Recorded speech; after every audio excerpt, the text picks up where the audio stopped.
یا اللہ یا رحمان یا رحیم یا مقلب القلوب ثبت قلوبنا علی دینک بحرمت محمد وآلہ الاطہار صلوات بر محمد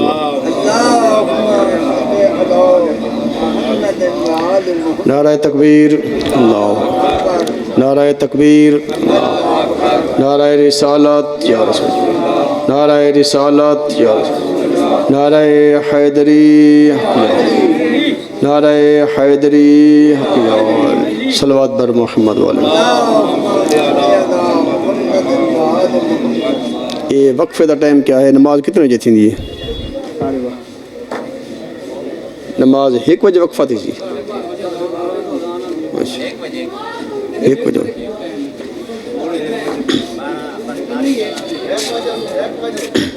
صلوات بر محمد وآل محمد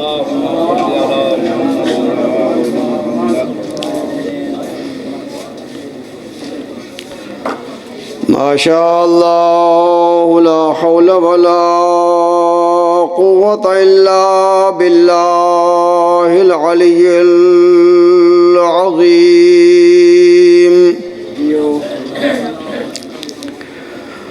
حسبنا اللہ ونعم الوکیل نعم المولا ونعم النصیر فوض امری الى اللہ ان اللہ بصیر بالعباد صلوات اللہم صل علی محمد اعوذ باللہ من الشیطان الرجیم بسم اللہ الرحمن الرحیم الحمدللہ رب العالمین والعاقبۃ لأہل التقوی والیقین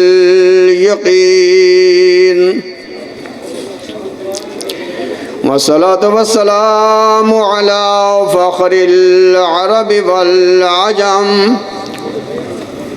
سیدنا ونبینا وحبیب الہ العالمین ابی القاسم محمد صلی اللہ علیہ محمد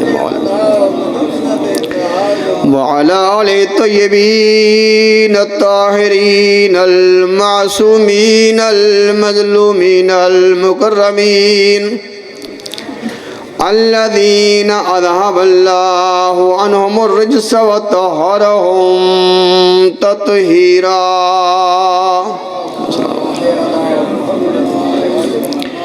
واللعنة الدائمة على أعدائهم أجمعين من يوم عداوتهم إلى أبد الآبدين أما بعد فقد قال رسول الله صلى الله عليه وآله وسلم يا علي انت وشیعتک هم الفائزون یوم القیامہ صلوات صلی اللہ محمد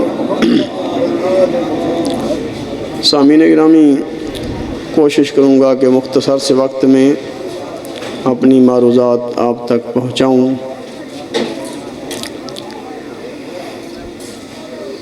پیغمبر خاتم صلی اللہ علیہ وآلہ وسلم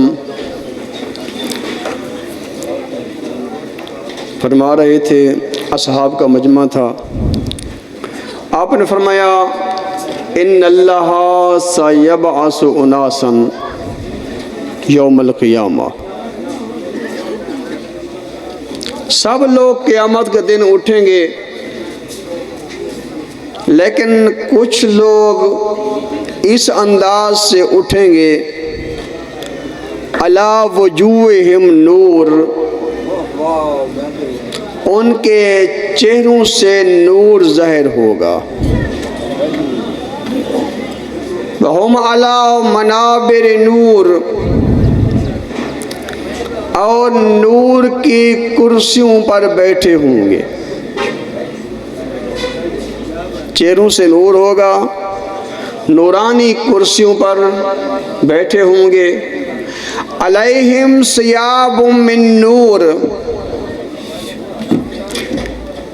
ان کے لباس نورانی ہوں گے. صلوات بر محمد و آل محمد.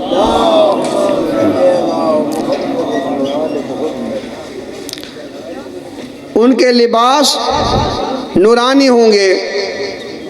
ابھی بیان فرما رہے تھے، ایک شخص اٹھ کھڑا ہوا، اس نے سوال کیا، انا منہم یا رسول اللہ،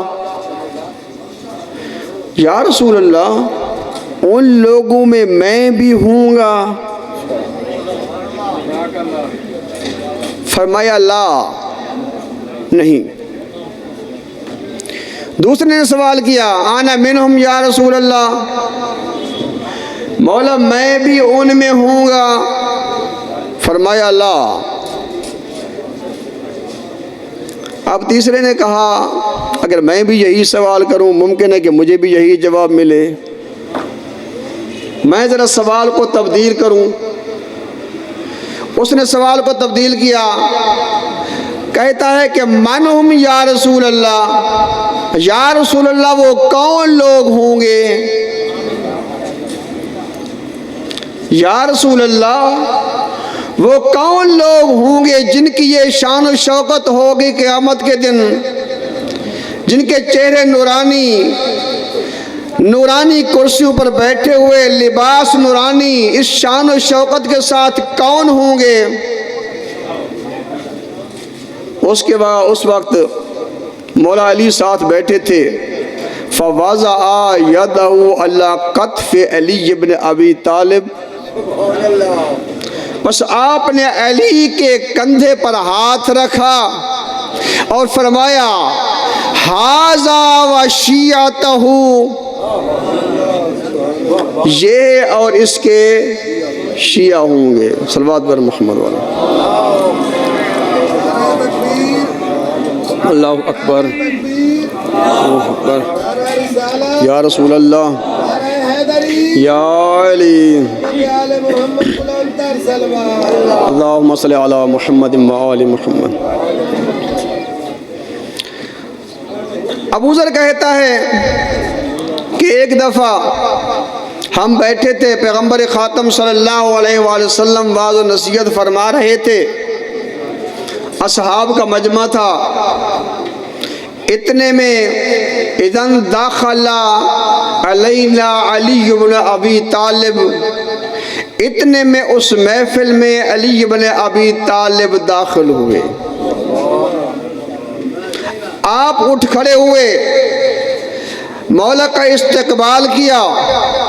استقبال کرنے کے بعد کہتے ہیں یا ابا ذر، اے ابو ذر، اتعرف ھذا الداخل علینا، جو شخص ابھی داخل ہوا ہے اس کو جانتے ہو کہ یہ کون ہے؟ ابو ذر کہتا ہے ہاں مولا یہی کچھ جانتے ہیں.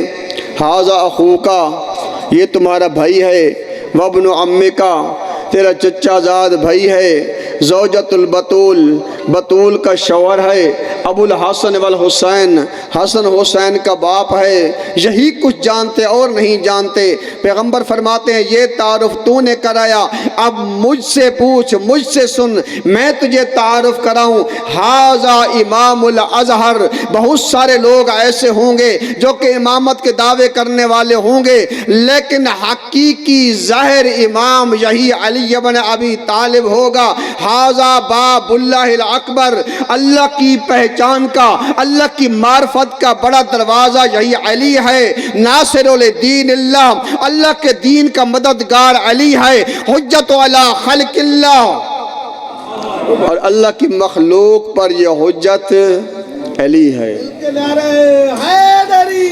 یا علی، یا ابا ذر، اے ابو ذر میری بات یاد رکھنا، ان اللہ جعل علی کل رکن من ارکان عرش 70,000 ملک، اللہ تعالیٰ نے عرش کے جو ارکان ہیں، عمود ہیں، ان کے ہر رکن پر 70,000 فرشتے کی ڈیوٹی لگائی ہے۔ 70,000 فرشتے کی ڈیوٹی ہے۔ وہ کرتے کیا ہیں؟ لیس لہم تسبیح ولا عبادہ، نہ تسبیح کرنا ان کا کام ہے، نہ کوئی اور عبادت کرنا اس کا کام ہے، نہ وہ رکوع میں ہیں، نہ وہ سجدے میں ہیں۔ وہ کر کیا رہے ہیں؟ ان کا کام یہی ہے، الدعاء لعلی و شیعتہ والدعاء علی اعدائہ، اور وہ علی اور علی کے شیعہ کے حق میں دعا کر رہے ہیں، ان کے دشمنوں پر لعنت کر رہے ہیں۔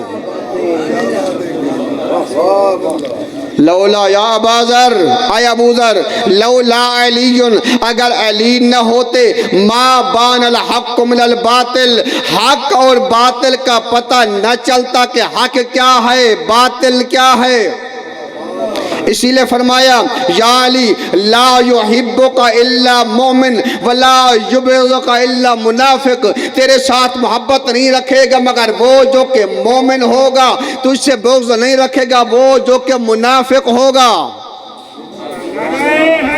یا علی، اب بات یہ ہے کہ علی کے اتنے فضائل کہ جن کے بارے میں ابن عباس کی روایت ہے، وہ کہتے ہیں میں نے خود پیغمبر سے سنا تھا، لو ان الاشجار اقلام، اگر یہ سارے کے سارے درخت قلم بن جائیں، والبحر مداد، اور یہ سمندر روشنائی بن جائیں، والجن کتاب، اور تمام جن لکھنے والے ہوں، والانس حساب، اور تمام انسان حساب کرنے والے ہوں، ما احصوا فضائل علی ابن ابی طالب، علی کے فضائل کا احصاء و شمار نہیں کر سکتے۔ اب سوال یہ ہے کہ جتنے فضائل اللہ نے علی کو اتنے عطا کیے، یہ فضائل جو ہیں، یہ اتنے علی کے فضائل، یہ اللہ نے عطا کیے ہیں یا علی کے ذاتی ہیں؟ یہ اللہ نے عطا کیے یا علی کے ذاتی ہیں؟ اللہ نے عطا کی۔ علی کو علی کس نے بنایا؟ اللہ نے بنایا۔ علی کو فضائل کس نے عطا کیے؟ اللہ نے عطا کیے۔ اب بتاؤ کہ جس کو اللہ نے اتنے فضائل عطا کیے وہ خود کتنی شان کا مالک ہوگا؟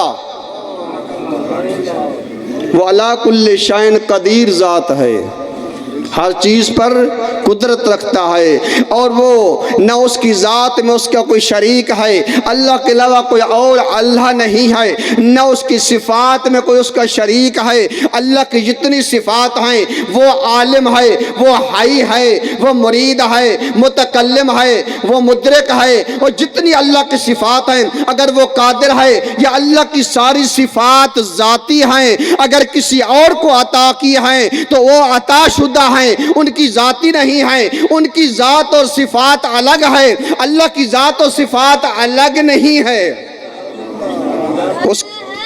یا علی، اس کی ذات عین صفت ہے، صفت عین ذات ہے، اور جو ذاتی صفات ہیں ان کی انتہا نہیں، جو عطا شدہ ہیں ان کو کوئی حد و انتہا ہے۔ مولا خود فرماتے ہیں نہج البلاغہ میں، چونکہ ھذا باب الاکبر، اللہ کی معرفت کا بڑا دروازہ علی ہے، اور علی کیا فرماتے ہیں پہلے خطبہ میں؟ لیس لصفتہ حد محدود ولا نعت موجود ولا وقت ممدود ولا اجل معدود، وہ اپنی ہر صفت میں لامحدود ہے، ہر صفت اس کی، ہر صفت میں بے انتہا ہے، اس کی کسی صفت کی اس کی کوئی حد نہیں ہے تمام صفت میں، اور وہ اگر عالم ہے تو اس کا علم بے انتہا ذاتی علم ہے، اگر قدرت ہے تو اس کی قدرت ذاتی ہے، کسی کی عطا شدہ نہیں ہے۔ خود فرمایا علی کل شیء قدیر، ان اللہ علی کل شیء قدیر، وہ ہر چیز پر قادر ہے۔ کہیں فرمایا بے شک اللہ ہر چیز پر قدرت رکھتا ہے۔ اگلے دن مجھ سے ایک بندے نے سوال کیا، میں منکیرہ کے ساتھ جگہ ایک مجلس پڑھ رہا تھا، مجلس کے بعد اس نے کہا ہمیں اگلے دن ایک مولانا صاحب نے بتایا کہ یہ جو ہے نا قرآن میں جگہ جگہ پر وَهُوَ عَلَىٰ كُلِّ شَيْءٍ قَدِيرٌ، ان اللہ عَلَىٰ كُلِّ شَيْءٍ قَدِيرٌ، حقیقت میں یہ تھا علی کل شیء قدیر۔ میں نے کہا بدبخت، یہ تو گرامر کے لحاظ سے بھی جملہ ٹھیک نہیں ہے، یہ تو گرامر کے لحاظ سے بھی ٹھیک نہیں ہے کہ یہ کیسے ہو سکتا ہے۔ وَعَلَىٰ كُلِّ شَيْءٍ قدیر، ذات وہی ایک ہے، واحد و یکتا ہے، اور وہ واحد و یکتا ہے۔ اب سوال یہ ہے، وہ ہر چیز پر تو قدرت رکھتا ہے، وہ عَلَىٰ كُلِّ شَيْءٍ قدیر ہے، کیا وہ عَلَىٰ كُلِّ شَيْءٍ قدیر ہونے کے ناطے کچھ کر سکتا ہے، بہت کچھ کر سکتا ہے، یا سب کچھ کر سکتا ہے؟ سب کچھ کر سکتا ہے۔ اچھا، جو سب کچھ کر سکتا ہے، کیا وہ سب کچھ کر بھی لیتا ہے کہ نہیں؟ اگر وہ سب کچھ کر لیتا ہے تو اب سوال یہ ہے، کتنے لوگ دعائیں مانگتے مانگتے مانگتے قبر میں چلے گئے، رزق کی دعا مانگتے رہے، رزق کی وسعت نہیں ملی، اولاد کی دعا مانگتے رہے، اولاد نہیں ملی۔ اس کا مطلب ہے کہ جو سب کچھ کر سکتا ہے، سب کچھ کرتا نہیں ہے، سب کچھ کرتا نہیں ہے۔ اب بات یہ ہے، وہ سب کچھ جو کر سکتا ہے، وہ سب کچھ کرتا کیوں نہیں؟ وہ سب کچھ جو کر سکتا ہے، وہ سب کچھ کرتا کیوں نہیں؟ حالانکہ اپنی تمام صفات میں، اس کی تمام صفات میں لا وہ محدود لا محدود ہے، اس کی کسی صفت کی انتہا نہیں ہے۔ ہمیں عقل عطا کرنے والا وہی، ہمیں اولاد عطا کرنے والا وہی، سب کچھ جتنے قوا ہمیں دیا وہی ہے دینے والا، لیکن بات یہ ہے، وہ سب کچھ جو عطا کرنے والا ہے، وہ سب کچھ کرتا کیوں نہیں؟ حالانکہ یہب لمن یشاء اناثا ویہب لمن یشاء ذکور، جس کو چاہے سارے کے سارے بیٹیاں دے دے، جس کو چاہے سارے کے سارے بیٹے دے دے، او یزوجہم ذکرانا و اناثا، جس کو چاہے وہ ملی جلی اولاد دے دے، کچھ بیٹیاں کچھ بیٹے دے دے، او یزوجہم ذکرانا و اناثا ویجعل من یشاء عقیما، جس کو چاہے بانجھ بنا دے، اس کو اولاد نہ بھی دے۔ اب بتاؤ، ان چار کاموں میں اللہ کا کوئی شریک ہے؟ بیٹیاں دینا، بیٹے دینا، ملی جلی اولاد دینا، یا کسی کو بانجھ بنا دینا، اولاد بالکل ہی نہ دینا، اس میں کوئی شریک ہے؟ تو بات نوح تے تنگ کیوں تھے نن؟ اگر اللہ کے ساتھ شریک کوئی نہیں ہے، ساس بہو پر تنگ ہے کہ بیٹیاں کیوں دیتی ہے؟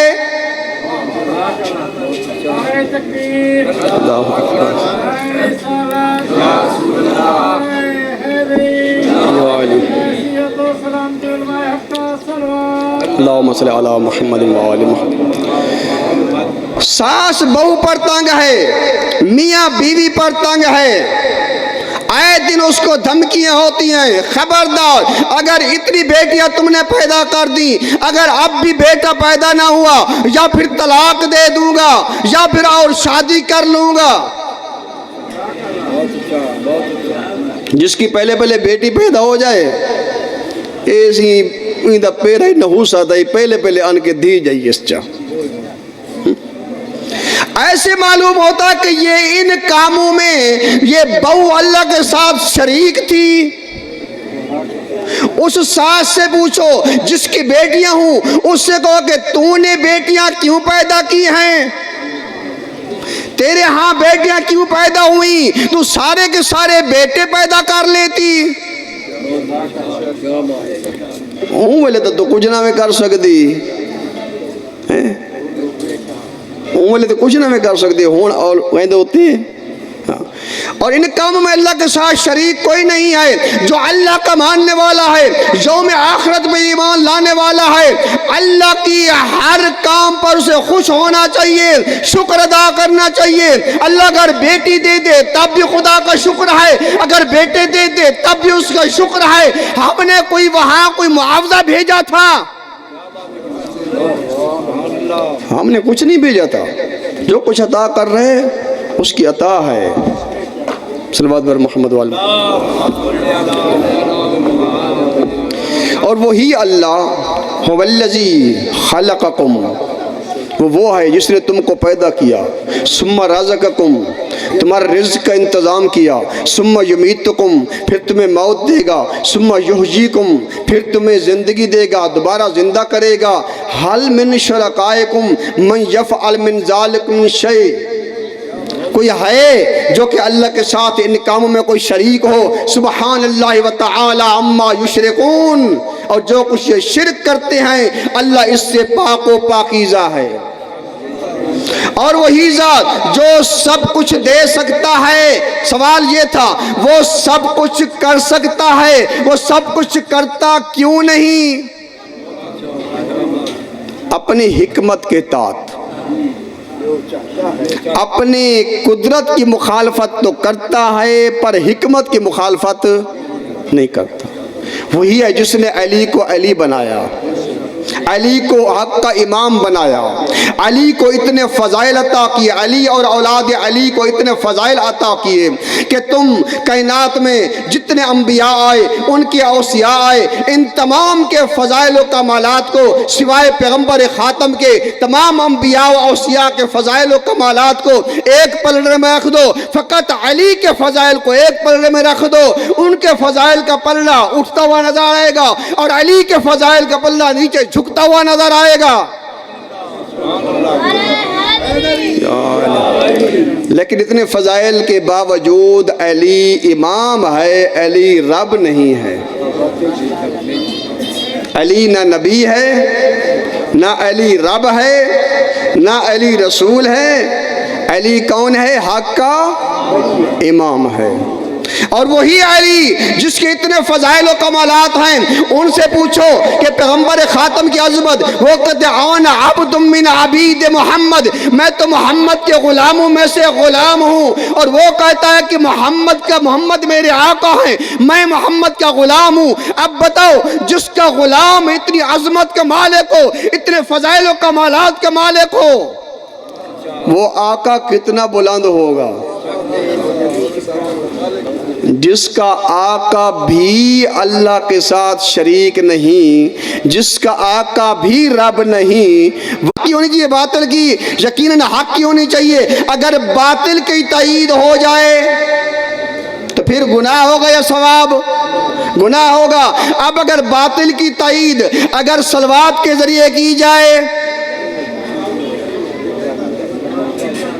باطل کی تائید وہ صلوات جس کے پڑھنے کا کتنا ثواب ہے کہ فرشتہ شب معراج پیغمبر خاتم جب گئے، ایک فرشتے کو کچھ گنتے ہوئے دیکھا اور پوچھا یار پیغمبر خاتم نے کہ یہ بتا تو کیا کچھ شمار کر رہا ہے؟ اس نے کہا کہ جب سے کائنات خلق ہوئی ہے زمین پر جتنے بارش کے قطرات گرے ہیں یہ سب میرے شمار میں ہیں، کون سا قطرہ خشکی پر گرا ہے، کون سا تری پر گرا ہے، کون سا جنگل میں گرا ہے، کون سا شہر میں گرا ہے، یہ سب کچھ میں جانتا ہوں۔ اچھا اسی عظمت کے باوجود تو کوئی ایسا ثواب بھی، تو ایسی چیز بھی ہے جو نہ گن سکتا ہو؟ وہ کہتا ہے جب تیرا امتی خلوص دل سے تجھ پر تیری آل پر صلوات بھیجتا ہے اس کا ثواب نہیں گن سکتا۔ اللہ اکبر، یا رسول اللہ، یا رسول اللہ، یا علی، اللہم صلی علی محمد و آل محمد۔ اتنا ثواب صلوات کا، اگر وہی صلوات باطل کی تائید کے لیے پڑھی جائے اس کا ثواب ہوگا یا گناہ ہوگا؟ نعرہ حیدری کا کتنا ثواب ہے؟ امام جعفر صادق علیہ الصلوۃ فرماتے ہیں جو خلوص دل کے ساتھ فقط ایک مرتبہ یا علی کہہ دے 16,000 ختم قرآن کا ثواب اس کے نامہ اعمال میں لکھا جاتا ہے۔ اب وہی نعرہ جس کا ثواب اتنا ہے اگر باطل کی تائید کے لیے لگایا جائے اس کا ثواب ہوگا یا گناہ ہوگا؟ اسی لیے سننے بھی چاہیے، سمجھنا بھی چاہیے یہ کہنے والا کہے کیا رہا ہے۔ تو باطل کی تائید کے لیے یہ ایسے ہے، حوصلہ افزائی کے لیے صلوات پڑھنا، حوصلہ افزائی کے لیے یہ نعرہ لگانا ایسے ہے جیسے شراب میں خاک شفا کو ملا دینا۔ شراب پی رہا ہے، 50 منٹ پہ ختم کرنا ہے، 50 منٹ وہ شراب پی رہا ہے اور خالی شراب پی رہا ہے اس کا اور گناہ، اگر خاک شفا ملا کر پی رہا ہے کتنا گناہ ہے، ویسے خاک شفا کا ثواب کتنا ہے، یہ فائدہ مند ہے اگر شراب میں ملائی جائے۔ اس کے 2 گناہ، ایک خاک شفا کی توہین کی اور دوسرا اس کو نجس چیز میں ملا دیا، اس کو ملا کر دیا۔ نعرہ حیدری بھی اسی طرح ہے، صلوات بھی اسی طرح ہے، ادھر صلوات کی یا نعرے کی توہین، ادھر باطل کی حوصلہ افزائی، باطل کی تائید۔ تو لہٰذا کوشش کرنی چاہیے، غور سے سنیں، سوچ سمجھ کر نعرہ لگایا کریں، سوچ سمجھ کر صلوات پڑھیں، کہیں ایسا نہ ہو کہ باطل کی تائید ہو جائے ان پاک الفاظ کے ذریعے، ان پاک اسماء کے ذریعے۔ اور یہی وجہ ہے، صلوات بر محمد وآل محمد، پہلی قومیں اسی طرح تباہ ہوئی، نہ سوچا نہ سمجھا، انہوں نے غلو کیا، آئمہ کے بارے میں انہوں نے اپنے انبیاء کے بارے میں غلو کیا، کوئی عیسیٰ کو اللہ کا بیٹا کہنے لگا، کوئی عزیر کو اللہ کا بیٹا کہنے لگ گیا۔ آج بھی دیکھو کیا کچھ ہو رہا ہے، بس دعا ہے کہ اللہ تعالی ہمیں یعنی سوچ و سمجھ سے کام لینے کی توفیق عطا فرمائے، اور انہی صحیح عقائد اور اعمال کی حفاظت کے لیے آل نبی نے اپنا گھر لٹا دیا تھا۔ جنگ خیبر ہوئی، جنگ خیبر جب فتح کی گئی، وہاں سے قیدی لے گئے، وہاں عورتیں بھی قید ہوئیں۔ آپ نے دیکھا قیدیوں میں ایک عورت کے رونے کی آواز آ رہی، آپ گئے، وہ کون تھی؟ مرحب کی بہن صفیہ تھی۔ آپ نے وجہ پوچھی، آپ نے فرمایا کون قید کر کے ان کو لایا تھا، اس کی رسی کس کے ہاتھ میں تھی؟ انہوں نے کہا بلال کے ہاتھ میں تھی۔ بلال کیا تو نے ظلم کیا؟ کہ نہیں مولا میں نے ظلم تو نہیں کیا۔ پھر آپ نے صفیہ سے پوچھا میرے کسی صحابی نے یا بلال نے کوئی ظلم و ستم کیا ہو؟ اس نے کہا نہیں، ظلم اور کسی نے نہیں کیا۔ کیوں رو رہی ہو؟ اسی لیے قید تو ہم ہو گئیں، لیکن جب بلال مجھے لے کر آ رہے تھے نا، میرے بھائی جہاں پڑے ہوئے تھے ان کی لاشیں وہاں سے گزار کر لے آئے، وہاں سے گزار کر لے آئے۔ تو مولا نے کیا فرمایا؟ مولا نے فرمایا اے بلال، کبھی بہنوں کو بھائی کی لاشوں سے بھی گزارا جاتا ہے، کبھی بہنوں کو اجرکم اللہ، کبھی بھائیوں کو بہنوں کو بھائیوں کی لاشوں پر سے بھی گزارا جاتا ہے۔ میں کہتا ہوں یا رسول اللہ، کاش کہ آپ کربلا میں ہوتے، وہاں بھی کچھ بہنوں کو بھائی کی لاش پر گزارا گیا تھا، جب قید کر کے لے آئے اور اس کے مقتل گاہ سے گزرنے لگی تو چلتے ہوئی اونٹ کی پشت سے ایسے گری جیسے حضرت عباس گھوڑے کی زین سے اترے تھے۔ میں کہتا ہوں حضرت عباس اگر اترے تھے، عباس کو تو بازو نہیں تھے، اسی لیے چہرے کے بل زمین پر آئے تھے، بیویوں کے بازو تو تھے، پھر بی بی ثانی زہرا چہرے کے بل کیوں زمین پر آئی؟ زیارت ناہیہ کے جملے ہیں۔ مولا فرماتے میرا سلام ہو ان دادیوں پر جن کے ہاتھ پسے گردن بندھے ہوئے تھے، پسے گردن ہاتھ بندھے ہوئے تھے۔ بی بی جب اونٹ کی پشت سے گری اور چلتی چلتی مقتل گاہ کے قریب آئی، وہاں دیکھا کیا؟ رزو صدرہ و زہرا، سینے اور پیٹھ کی ہڈیاں ایک ہو چکی تھیں اور لاش کی پہچان ہوتی ہے سر سے، سر سوتا نہیں گیاس کے ساتھ، اب پہچانے تو کیسے پہچانے، تھوڑی دیر سوچتی رہی، سوچ کر کہا انت اخل حسین، میرا بھائی حسین تو ہے، میری ماں کا جگر گوشہ تو ہے، میرے نانا کی آنکھوں کا نور حسین تو ہے، آزاد رہو، ممکن ہے کہ کوئی جواب آیا ہو، آزاد رہو، بس بی بی بیان کر رہی تھی، اتنے میں سید سجاد کی بدلتی ہوئی حالت کو دیکھا اور کہتی ہیں اپنے آپ پر صبر کیا، ضبط سے کام لیا، کہتی ہیں یا سمال الباقین، یا بقیت الماضین، اے میرے بچ جانے والوں کا سہارا، اے گزشتگان کی یادگار، تجھے کیا ہو رہا ہے، تیری میں حالت دیکھ رہی ہوں۔ سید سجاد کہتے ہیں پھوپھی میرے بابا کی حالت تو دیکھ، سینے اور پیٹھ کی ہڈیاں ایک ہو چکی ہیں، آزاد رہو۔ اس وقت بی بی نے مدینے کی طرف منہ کر کے کیا ایک لوہا پڑھا، بی بی کہتے ہیں یا جدہ، اے میرے نانا، صلی علیک ملیک السماء، جب تیری شہادت ہوئی تجھ پر تو ملائکہ نے آسمان کے فرشتوں نے نماز جنازہ پڑھی تھی، ھذا حسین بالعراء، تیرا حسین جس کی ناز برداریاں کرتا تھا، جس کو اپنے شانوں پر کاندھوں پر اٹھایا کرتا تھا، اپنی زلفیں جن کی مہانے بنایا کرتا تھا، یہ تیرا حسین تو کربلا کی گرم ریت پر پڑا ہے، مرمل بالدماء، اور یہ اپنے خون میں غلطان ہے، مقطع الاعضاء، جسم پامال ہو چکا ہے، مسلوب الامامت والردا، اس کی آبا اور امامہ لوٹ لیا گیا ہے، اس کا لباس لوٹ لیا گیا ہے۔ اس کے بعد کہتی ہیں یا جدہ، بناتوں کا سبایا، اے نانا تیری بیٹیاں تو قید ہو گئی ہیں، ذریتوں کا مقتلہ، اور تیری ذریت شہید ہو چکی ہے۔ یہ بی بی کا ایسا نوحہ تھا جو سن کر اشقیاء بھی رو رہے تھے۔